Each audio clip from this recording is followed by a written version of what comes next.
Section 4. The Atlantic Slave Trade. Enslaved Africans like Olaudah Equiano formed part of an international trade network that arose during the 1500s. The Spanish were the first major European partners in the slave trade, buying slaves to labor in Spain's South American empire. As other European powers established colonies in the Americas, the slave trade, and with it the entire international trade network, intensified. Triangular trade across the Atlantic. The Atlantic slave trade formed one part of a three-legged international trade network known as triangular trade. This was a triangle-shaped series of Atlantic trade routes linking Europe, Africa, and the Americas, shipping people and goods. Triangular trade worked in the following way. On the first leg, merchant ships brought European goods, including guns, cloth, and cash, to Africa. In Africa, the merchants traded these goods for slaves. On the second leg, known as the Middle Passage, the slaves were transported to the Americas.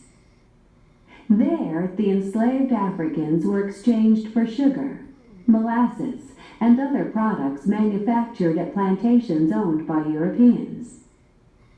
On the final leg, the sugar, molasses, cotton, and other products were traded for colonial goods such as furs or salt fish. In addition, molasses was often turned into rum.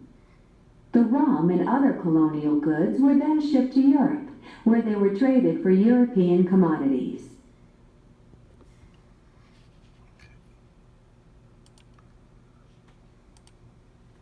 Industries and cities thrive.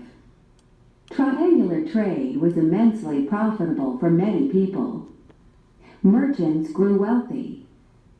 Even though there were risks such as losing ships at sea, the money to be made from valuable cargoes usually outweighed the risks. Certain industries that supported trade thrived. For example, a shipbuilding industry in New England grew to support the shipping industry.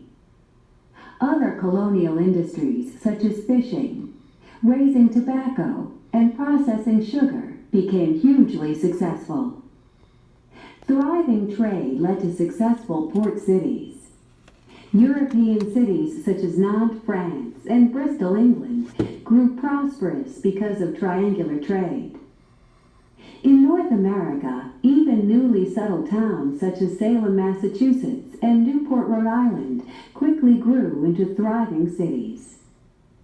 Even though few slaves were imported directly to the northern cities, the success of the port cities there was made possible by the Atlantic slave trade. Checkpoint.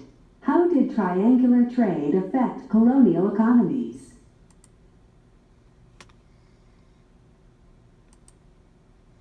Horrors of the Middle Passage.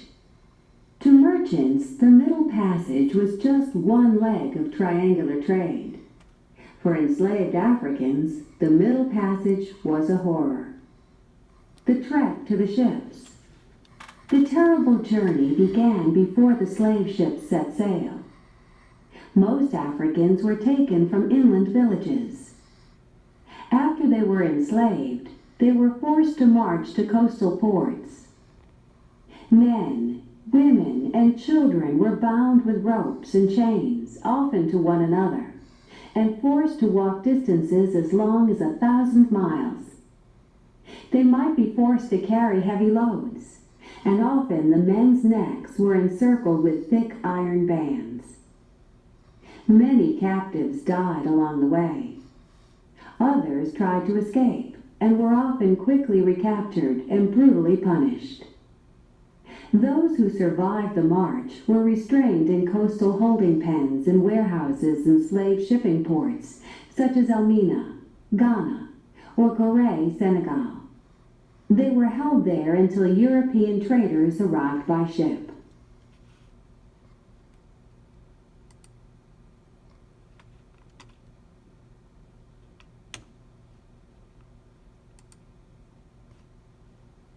aboard the floating coffins. Once purchased, Africans were packed below the decks of slave ships, usually in chains. Hundreds of men, women, and children were crammed into a single vessel for voyages that lasted from 3 weeks to 3 months. The ships faced many perils, including storms at sea, raids by pirate ships, and mutinies or revolts by the captives. Disease was the biggest threat to the lives of the captives and the profit of the merchants. Of the slaves who died, most died of dysentery. Many died of smallpox. Many others died from apparently no disease at all.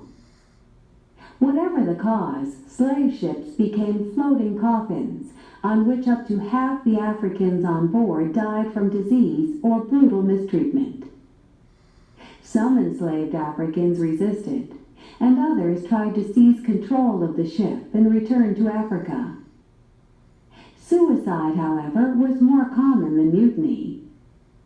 Many Africans believed that in death they would be returned to their home countries, so they hanged themselves, starved themselves, or leapt overboard. Checkpoint. How did enslaved Africans resist captivity? Impact of the Atlantic slave trade. The slave trade brought enormous wealth to merchants and traders and provided the labor that helped profitable colonial economies grow. Yet the impact on Africans was devastating. African states and societies were torn apart. The lives of individual Africans were either cut short or forever brutalized. Historians still debate the number of Africans who were directly involved in the Atlantic slave trade. In the 1500s, they estimate about 2,000 enslaved Africans were sent to the Americas each year. In the 1780s, when the slave trade was at its peak, that number approached 80,000 a year. By the mid-1800s, when the overseas slave trade was finally stopped, an estimated 11 million enslaved Africans had reached the Americas. Another 2 million probably died under the brutal conditions of the Middle Passage between Africa and the Americas. Checkpoint. How did the slave trade affect Africans?